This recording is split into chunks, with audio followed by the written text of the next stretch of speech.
지난 2주 동안에 우리는 코로나 일상 시대 슬기롭게 살기라는 주제를 가지고 저희들이 두 가지를 나눴습니다. 첫째는 뭘죠? 네. 자, 첫째는 따라서 거짓과 진실을 분별하며 일상 살기. 네. 자, 지난주 건 기억하겠죠? 둘째. 네. 맞습니다. 다시 시작. 도시의 평안과 번영을 위해서 기도하기. 예, 오늘은 세 번째입니다. 자, 같이 따라하겠습니다. 오늘의 절망을 버리고 내일의 소망과 함께. 네, 눈에 보이는 것은 아주 힘있게 자신있게 읽으시네요. 네. 지난 금요일 날 정은경 질병관리청장이 이런 이야기를 했습니다. 코로나 바이러스와 살아가는 코로나 일상 시대에 우리는 단체 줄넘기를 하고 있습니다. 그렇게 표현을 했습니다. 그러니까 단체 줄넘기는 서로 간에 일정한 거리를 두고 함께 줄을 뛰어넘는 놀이입니다. 코로나 일상 시대는 모든 국민들이 함께 그것도 매일매일 줄을 뛰어넘는 것과 같습니다. 우리는 코로나라고 하는 그 줄을 매일매일 뛰어넘고 있습니다. 그런데 문제는 줄을 넘는 우리의 체력에 한계가 있다는 것이죠. 처음에는 가뿐하게 그 줄들을 뛰어넘지만은 시간이 지날수록 체력은 떨어질 수밖에 없습니다. 그리고 줄은 더 빨리 체력이 떨어질수록 줄이 더 빨리 돌아온다라고 하는 느낌을 가질 수밖에 없습니다. 또 내가 아무리 잘 뛰어도 단체 줄넘기에서도 내가 아무리 잘 뛰어도 내 옆에 있는 동료가 잘 뛰지 못하면은 그 줄에 같이 걸려서 넘어지게 되어 있는 것이죠. 이처럼 여러분 우리가 이 코로나 시대 속에서 내가 아무리 방역을 잘해도 내 주변에 누군가에 의해서 나까지 감염의 영향을 받을 수가 있습니다. 그래서 시간이 지나갈수록 우리는 자꾸 더 지쳐지는 것입니다. 맨 처음에는 한 달이면 해결될 것 같고 또 뭐 2달이면 해결될 것 같고 여름이 지나면 해결될 것 같다 생각했는데 벌써 지금 가을이 되었습니다. 어제 뉴스에 보니까는 아마 코로나가 내년 말 정도에 종식이 될 것 같다라고 전문가들이 이야기하고 있는 상황입니다. 우리에게 이 코로나가 있었다면 이스라엘 백성들에게는 70년의 시간이 있었습니다. 70년의 시간은 결코 짧은 시간이 아닙니다. 긴 시간입니다. 그곳에서 집을 짓고 또 일자리를 구하고 가정을 이루고 또 정착하면서 살아가지만은 그 바벨론이라는 그것은 자기의 조국이 아닙니다. 전쟁의 포로로 식민지 백성으로 70년을 살아가야 하기 때문에 그곳에서 그들은 차별을 받을 수밖에 없습니다. 고난의 시간을 보낼 수밖에 없습니다. 그러다 보니 절망하죠. 이 절망이 반복되다 보면은 포기하게 됩니다. 포기하게 되면은 그 다음에 어떻게 될까요? 적응하게 되는 것이죠. 그때는 꿈도 없고 소망도 없고 아무것도 없이 그저 그렇게 그냥 살아가는 겁니다. 거기에 적응해서. 하나님의 약속도 잊어버리고 그냥 그렇게 살아가게 되는 것입니다. 지금 우리가 이렇게 살고 있지 않습니까? 매일 반복되는 코로나 확진자의 숫자에 대해서 이제는 더 이상 일희일비하지 않습니다. 줄었다가도 언제든지 다시 늘어날 수 있기 때문에 큰 기대를 하지 않습니다. 별로 거기에 큰 의미를 두지 않고 있습니다. 게다가 뉴스를 보면은 들려오는 소식마다 긍정적인 어떤 소식보다는 부정적인 소식이 넘쳐납니다. 그러니까 요새 여러분 뉴스 보기가 싫어요. 여러 가지 어떤 그런 나쁜 소식들이 계속해서 끊임없이 들려옵니다. 경제적으로도 수요와 공급이 맞지 않고 또 수입과 소비, 또 수출과 내수가 다 붕괴되어 가고 있다라고 이야기하고 있습니다. 이런 소식을 듣게 되면은 우리는 더 지칩니다. 더 불안해집니다. 지난 9월 9일에 그 미국 여론조사회사인 퓨 리서치 센터가 조사 결과를 발표했습니다. 어떤 내용이냐면요. 한국을 비롯해서 세계 14개국의 성인 14,276명을 대상으로 9가지 항목에 대해서 설문조사를 했습니다. 그 9가지 항목에 보면 기후변화도 있고, 감염병 확산도 있고, 테러리즘도 있고, 해외 사이버 공격, 핵무기 공격, 이렇게 다양하게 해가지고 이 각 항목에서 사람들이 느끼는 그 불안감이 그 나라마다 그 나라의 국민이 느끼는 그 걱정하는 마음, 불안한 그 정도가 어느 정도인가라고 하는 것을 조사하는 그 내용이었었는데, 그 조사라고 발표를 한 것이 지난 9월 9일 날 발표가 되었습니다. 거기에 약간 재밌는 거 뭐냐면, 그 항목 중에 감염병 확산을 가장 많이 걱정하는 나라 1위가 한국입니다. 한국입니다. 저 표 보여주세요. 네, 한국입니다. 89%가 나왔습니다. 한국이 89%. 그 다음에 일본이 88%, 미국이 78%, 영국이 74%, 캐나다가 67%, 이렇게 그 뒤를 이어갔습니다. 그러니까 감염병 걱정이 가장 많은 나라가 우리나라라고 나온 거예요. 여러분, 우리나라가 사실은 다른 나라에 비해서 방역을 잘하고 있지만 국민이 느끼는 불안감은 첫 번째라고 하는 것입니다. 방역을 잘해도 국민이 느끼는 불안감은 첫 번째예요. 그러니까 늘 우리는 불안합니다. 늘 불안하잖아요. 저도 일주일 내내 식당을 가지 않습니다. 집에 가서 밥 먹고 옵니다. 다른 때 같았으면요, 제가 정시 때는 뭐 거의 식당에서 밥 먹거든요. 근처에 이렇게 사 먹고 하는데 식당을 전혀 안 가요. 집에만 가서 밥 먹습니다. 집에만 가서. 네. 너무 싫어해요. 네. 게다가 저녁에 간식까지 달라고 하니까 더 싫어합니다. 네. 저도 어찌 보면 코로나 피해자예요. 네. 저도 밖에서 밥 먹고 싶은데 좀 먹기가 좀 그래요. 그래서 어떤 분들은 그러더라고요. 요새는 맛집을 안 찾아다닌다 그러더라고요. 맛없는 집을 찾아가는. 손님이 없으니까 그렇다는 거죠. 우리 이렇게 뭐 저처럼 이렇게 늘 이렇게 불안한 거예요. 그리고 이 불안이 이게 쌓여서 이게 분노로 표출이 됩니다. 불안이 분노로 표출되는 거예요. 김경일 아주대 심리학과 교수가요, 코로나 사이런스라고 하는 코로나 사피엔스라고 하는 그 책 속에서 이런 글을 썼습니다. 이 코로나 사피엔스라고 하는 이 책은 우리나라 이제 그 대표적인 각 분야의 6명의 그런 석학들이 쓴 책인데, 그 책 내용 중에 한 부분에 이렇게 말했습니다.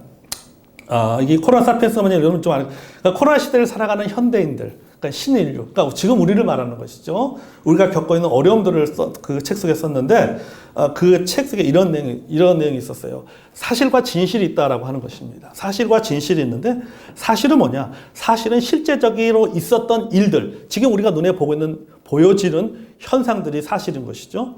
그리고 진실은 뭐냐면은 일이 일어나게 된 원인, 이게 진실이라고 하는 것이죠. 그러니까 어떤 결과가 있고 이 결과가 일어나게 된 원인이 뭐냐? 이게 진실이라고 하는 것입니다. 그래서 불안이라고 하는 것은 사실을 알려달라는 감정이고, 분노는 진실을 말하는 감정이다라고 하는 것입니다. 그러니까 사람들이 어떤 일로 코로나라고 하는 것이 확산되면서 사람들이 그것을 보면서 느끼는 사실이잖아요. 일어난 사실에 대해서 느끼는 감정이 불안인 것이고, 왜 이런 일이 일어나게 되었는가라고 하는 그 원인이 진짜 그 원인은 무엇이냐라고 하는 이것을 알고 싶은데, 이게 바로 진실이라고 하는 것이죠. 이 진실을 알고 싶은 감정을 무엇으로 표현하면 분노로 표출을 하고 있다라고 이 교수는 그렇게 이야기하고 있습니다. 그래서 왜 코로나 바이러스가 생긴 원인이 무엇인지, 왜 대한민국이 왜 이렇게 살기가 어렵게 되었는가에 대해서 진실을 알고 싶어 한다는 거죠. 그래서 그 진실을 알고 싶어 하는 그 마음을 무엇으로 표현하느냐면 분노로 표출을 하고 있다라고 이 심리학 교수는 그렇게 이야기를 했습니다. 여러분, 이렇게 제가 그 내용을 보면서 맞다라는 생각이 들어요. 지금 우리가 가지고 있는 이 불안한 마음을 분노로 표출하고 있어요. 나만의 광장에 나가서 표출하고 있습니다. 이 광장이라고 하는 것은 물리적인 광장뿐만 아니라 심리적인 광장도 포함되는 것이죠. 그 광장이 확진자이기도 하고, 어떤 사람에는 그 광장이 교회이기도 하고, 또 어떤 사람에는 그 광장이 내 가족이기도 하고, 어떤 사람에는 그 광장이 정부나 이웃이기도 하는 것입니다. 자신이 가지고 있는 그 불안감을 자신만이 생각하는 그 광장에 가서 표출을 하게 되는 것이죠. 그래서 이런 어려움을 겪고 있는 것이 바로 그 원인이 바로 당신 때문이다 또 그들 때문이다. 또는 그 공동체 때문이다. 라고 분노로 표출을 하고 있다라고 하는 것입니다. 지금 우리가 이렇게 살아가고 있습니다. 이런 우리에게 하나님은 말씀하고 계세요. 오늘의 불안이나 절망을 버리고 내일의 소망을 갖고 살아가라 라고 말씀하고 있습니다. 아멘. 여러분, 코로나19 시대에 우리는 절망을 버리고 내일의 소망을 가지고 살아가야 됩니다. 아멘. 본문 10절을 우리 같이 한번 읽을까요? 자, 시작. 여호와께서 이와 같이 말씀하시니라. 바벨론에서 70년이 차면 내가 너희를 돌보고 나의 선한 말을 너희에게 성취하여 너희를 이곳으로 돌아오게 하리라. 아멘. 자, 70년이라는 시간은 결코 짧은 시간이 아닙니다. 평탄하게 지나가는 시간도 아닙니다. 인내의 한계를 느끼는 시간입니다. 기다림의 시기입니다. 살면서 많은 70년 동안 많은 우여곡절을 겪어야 됩니다.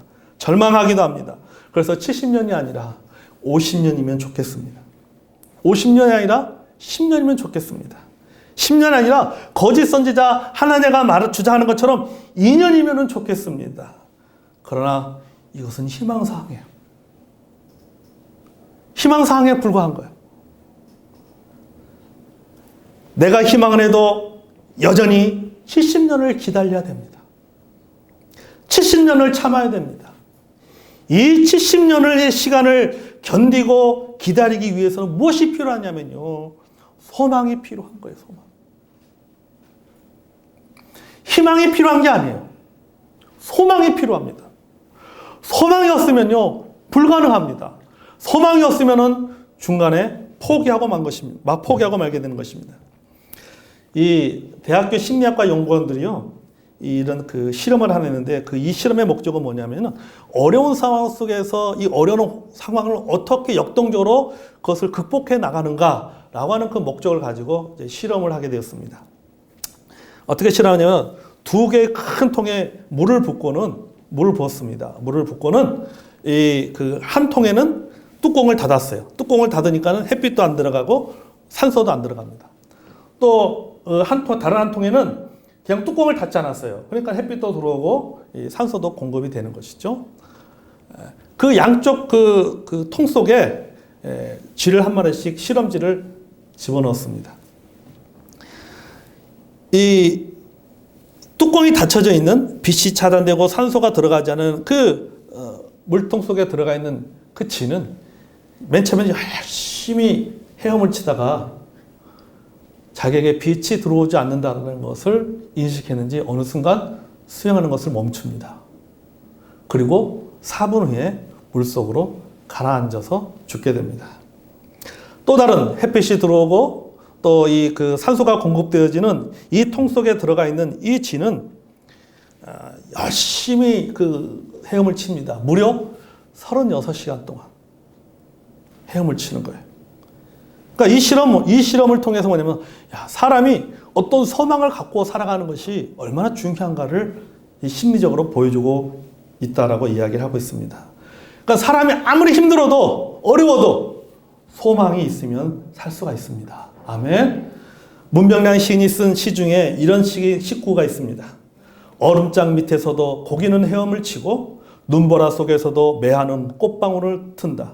절망 속에서도 삶의 끈기는 희망을 찾고 사막의 고통 속에서도 인간은 오아시스의 그늘을 찾는다. 눈 덮인 겨울의 밭고랑에서도 보리는 뿌리를 뽑고 마늘은 빙점에서도 그 매운맛 향기를 지닌다. 그러니까 어떤 상황에서도 소망이 있으면 살아갈 수가 있는 거예요. 저 여러분이 이 코로나 시대에 소망을 가지고 살아가는 저 여러분이 되길 원합니다. 아멘. 지금 여러분 우리에게 필요한 것은요. 소망이 필요해요. 진짜.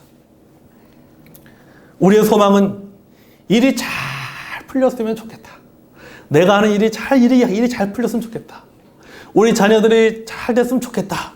라고 하는 바람이 아닙니다. 바람 아니에요. 영어로 wish가 아니에요. 우리의 소망은 이 일이 잘 풀릴 것임을 아는 것입니다. 아는 것이에요. 그러니까 여러분, 바람이 아니라 믿음이에요. 희망은요, 바람입니다. 소망은 믿음이에요. 여러분, 우리는 믿음을 가지고 살아가야 되는 것입니다. 성경적인 소망은 바람이 아니에요. 믿음인 것입니다. 여러분, 우리가 일반적으로 이 희망과 소망을 같은 의미로 사실은 많이 사용하잖아요.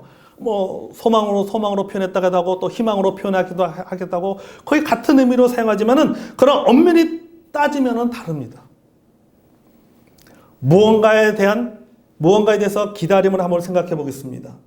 누구나 기다릴 수 있습니다. 그러나 기다리고 또 기다리는 것은 어렵습니다. 기다리는 것은 누구나 할 수 있지만은 그것을 기다리고 또 기다리고 또 기다리는 것은 누구나 할 수 있는 것이 아니에요. 희망은 누구나 갖습니다. 그러나 소망은 누구나 가질 수 있는 것이 아닙니다. 왜냐하면 소망은 믿음이고 확신이고 신뢰이기 때문인 것입니다. 그래서 소망을 갖기가 어려운 거예요. 끝까지 기다리지 못했던 사람들의 그러한 이야기를 들어보면요, 공통점이 있습니다. 처음에는 기다렸다라고 말합니다. 처음에는 잘 기다렸습니다. 그러나 그들은 기다리긴 했는지는 몰라도 기다리고 또 기다리지는 못했던 거예요. 그래서 기다림을 중간에 관두고 마는 것입니다. 그런 기다림을 성경은 기다림이라고 말하지 않습니다. 성경에서 말하는 기다림은 뭐냐면요, 기다리고 또 기다리는 소망이에요. 소망을 가지고 기다리는 것이 성경에서 말하는 기다리는 것입니다. 지금 우리에게는 이런 소망이 필요합니다. 독일의 신학자 폴 틸리는 기다림이 갖고 있지 않음과 동시에 갖고 있음을 의미한다라고 아주 어려운 말로 표현했습니다. 따라하겠습니다. 기다림이 갖고 있지 않음과 동시에 갖고 있음을 의미한다. 참 어렵죠. 원래 학자들은 쉬운 말도 어렵게 하는 게 학자입니다. 그러니까 희망을 품고 기다리면 갖고 있지 않음으로 마감되는 거예요. 내가 바람이잖아요. 바람이기 때문에 이루어지지 않으면 할 수가 없는 거죠. 왜? 바람이기 때문에. 그러니까 일종의 희망사항에 불과하는 거예요. 이루어질 확률의 기대를 거는 겁니다. 희망이라는 것은 확률의 기대를 거는 거예요. 그러나 소망은 다릅니다. 소망은 믿음으로 이미 갖고 기다리는 것입니다. 그리고 결국에는 갖게 되는 거예요. 내가 믿음으로 갖고 있음을 확신하고 결국에는 그것을 갖게 되는 것. 이게 바로 소망이에요. 왜냐, 성경은 말하고 있죠. 소망은 믿음이에요. 성경은 뭔다? 믿음으로 된다고 했잖아요. 믿음으로 된다고 말씀하고 있어요. 누군가 이렇게 표현하더라고요. 희망은 열린 문을 분주히 찾아가는 발걸음이다 라고 그러죠. 가다가 10개의 문이 있습니다. 안 열려. 그럼 그 다음 혹시 열리겠지? 안 열리네. 그럼 세 번째 문은 열리겠지. 이게 희망이라는 거예요. 소망은 뭐냐? 닫혀있는 문을 발로 뻥 차고 자기가 문을 박차고 열어버리는, 이게 소망이다. 그러니까 희망은 확률의 기대를 거는 거예요. 소망은 뭡니까? 믿음으로 그것을 박차고 나가는 거예요. 닫혀있는 문을 박차고 나가는 것이, 그것이 바로 소망인 것입니다. 우리 이 절망의 시대에 우리에게 필요한 것은 희망이 아니에요. 우리에게는 소망이 필요합니다. 아멘. 우리는 매일매일 우리는 이 절망을 버리고 소망을 가지고 살아가는 저 여러분이 되기를 원합니다. 아멘. 자, 11절 읽어보겠습니다. 시작. 여호와의 말씀이니라. 너희를 향한 나의 생각을 내가 아나니 평안이요 재앙이 아니니라. 너희에게 미래와 희망을 주는 것이니라. 아멘. 자, 여기에 평안이라는 단어가 나옵니다. 샬롬이죠. 히브리어로 살롬. 마음이 평화로운 상태입니다. 여러분, 사람이 마음이 불안하면 평화로울 수가 없습니다. 코로나 바이러스 때문에 불안해하면 내 마음이 평안할 수가 없어요. 우리 주변에 많은 사람들이 코로나 우울증에 시달리고 있습니다. 마음의 샬롬을 잊어버렸어요. 샬롬을 잃어버리고 뭐만 남아있는 거예요? 불안과 분노만 남아있어요. 샬롬을 찾기 위해서는 소망을 가져야 됩니다. 하나님께서 우리에게 주시는 것은 뭐라고 말했습니까? 평안이라고 했잖아요. 이것을 회복할 수 있는 방법은 내일의 소망을 가지고 살아가는 겁니다. 아멘. 여러분, 이것은 하나님의 약속이에요. 이 소망은 하나님의 약속입니다. 소망은 믿음이라고 했습니다. 무엇에 대한 믿음이냐? 하나님의 약속에 대한 믿음이에요. 우리의 소망은 하나님의 약속의 근거에서 나오는 소망인 것입니다.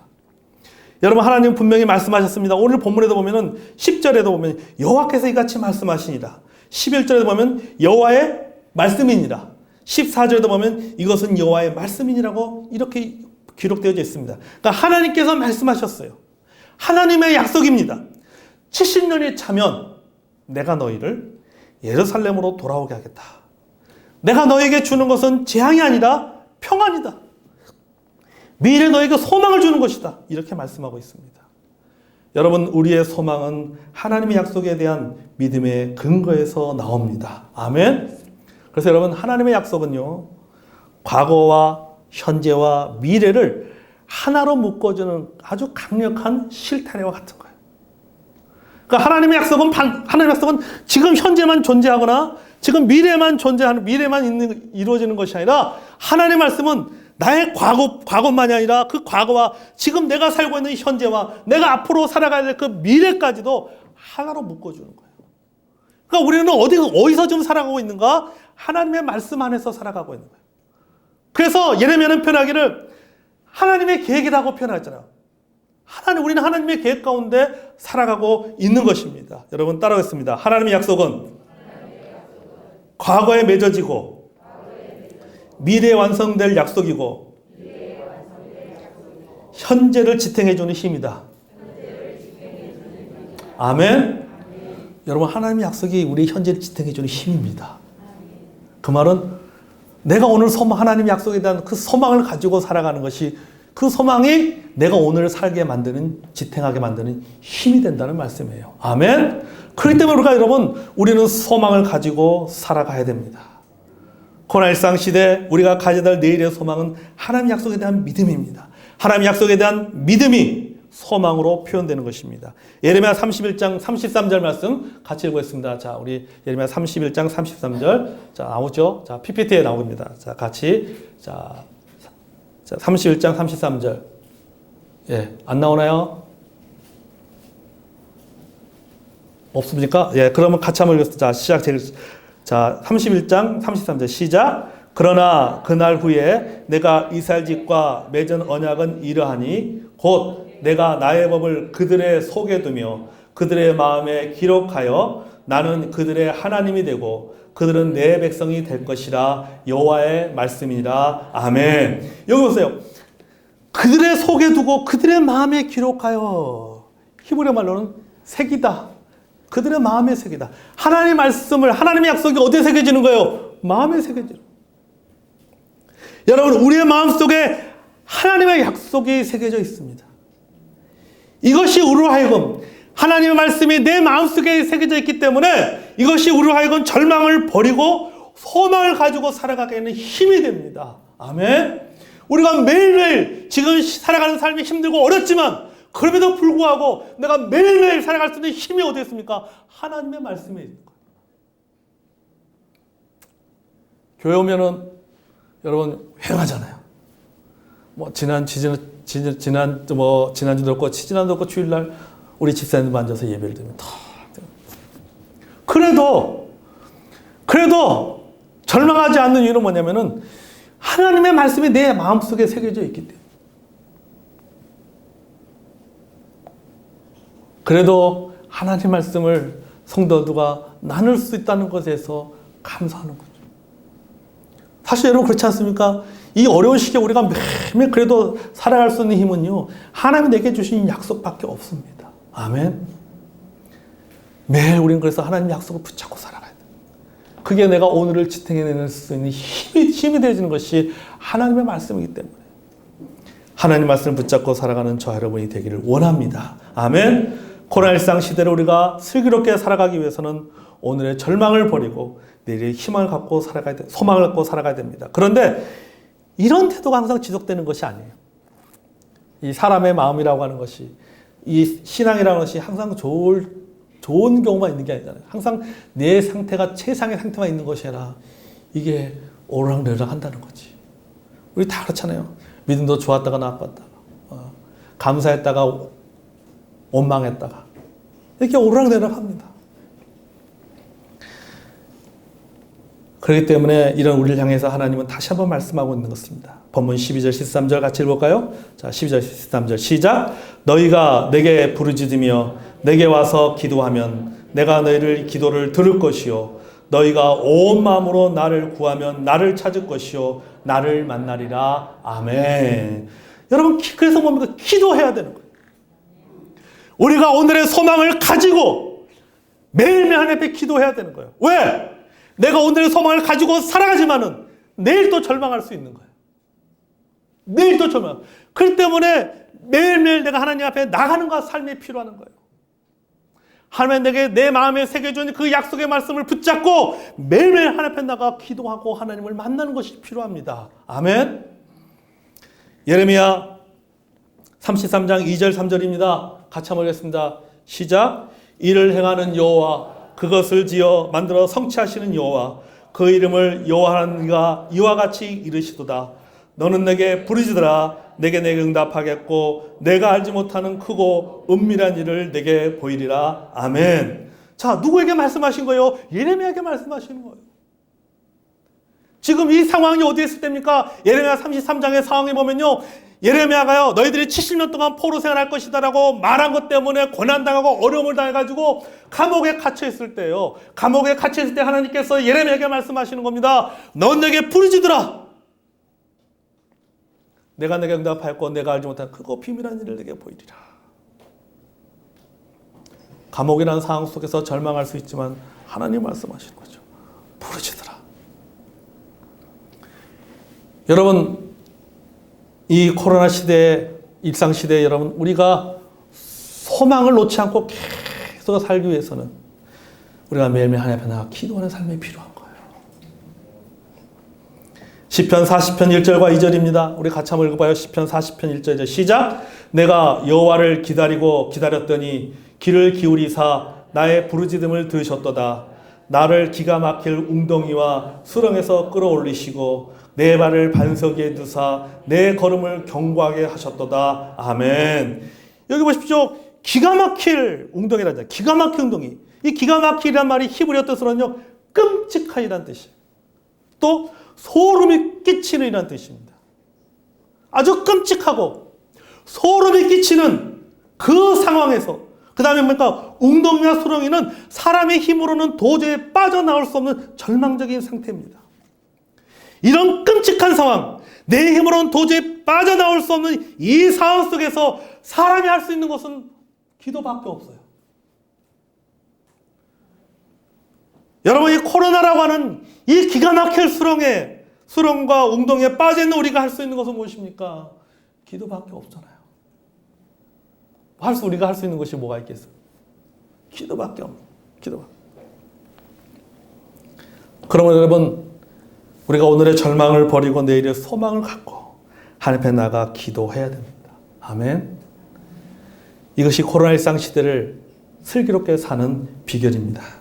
마지막으로 14절 읽어볼까요? 자, 이거 시작. 이것은 여호와의 말씀이니라. 나는 너희들을 만날 것이며 너희를 포로된 중에서 다시 돌아오게 하되 내가 쫓아 보내었던 나라들과 모든 곳에서 모아 사로잡혀 떠났던 그곳으로 돌아오게 하리라. 이것은 여호와의 말씀이니라. 아멘. 자, 여기 보십시오. 그곳으로 돌아오게 하리라. 이 그곳이 어디입니까? 이스라엘 백성들에게 그곳은 이스라엘과 예루살렘입니다. 우리에게 그곳은 어딜까요? 코로나 걱정하지 않고 살아가던 시대입니다. 그곳 아닙니까? 우리 작년 이맘때도 저희가 수련회했습니다. 그죠? 수련했잖아요. 수양관. 바로 그때로 돌아가는 거. 다시 그때. 성도들과 서로 악수하고 서로 포옹하고 마스크 벗고 서로 하나님을 찬양하고 식당에서 맛있는 그동안 계속해서 묵은지가 되어가고 있는 그 김치를 먹는 그날로 돌아가는 거. 아멘? 그날로 돌아가는 거. 하나님 우리를 다시 그곳으로 돌아가게 하실 겁니다. 아멘? 이것은 하나님의 약속입니다. 그리고 우리는 매일 소망을 가지고 우리가 살아가야 됩니다. 오늘의 절망을 버리고 내일의 소망을 붙잡고 기도하면서 살아가는 저와 여러분이 되기 원합니다. 아멘. 거짓과 진실을 분별하고 도시의 평안과 번영을 위해서 기도하는 저와 여러분이 되기를 원합니다. 아멘. 그것이 코로나 일상시대를 슬기롭게 건강하게 보낼 수 있는 비결입니다. 저와 여러분이 우리가 3주간에 배웠던 함께 나눴던 이 세 가지 주제의 말씀을 기억하고 이 코로나 일상시대를 진짜 슬기롭게 또 지혜롭게 건강하게 잘 보내는 저와 여러분이 되기를 원합니다. 시간 우리 기도하겠습니다.